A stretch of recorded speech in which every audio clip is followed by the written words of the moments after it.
Hi, I'm Matt. I run Buy Simply and then also Fontio, which is a Buy Simply app. And I'm just going to run you through how to use custom fonts. So I've just set up a dummy store. I've just upgraded to premium, so you need to have access to premium to use custom tags even. Sorry, not custom fonts. Custom fonts, you just jump in here and upload it, super easy.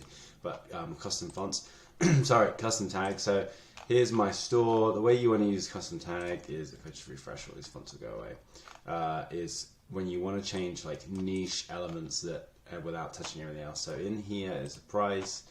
You're gonna see, span class. We have price item, regular. So this is in theory a custom tag. So we can probably just try and change and make a price item, and that would just change the prices and nothing else.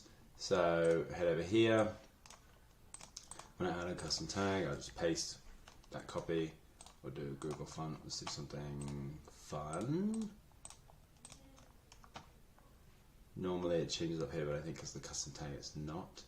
And let's click save. So that should go to.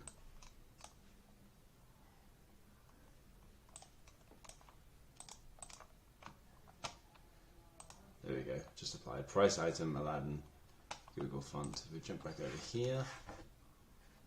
There you go. So we've just added fonts for that custom tag. Easy peasy.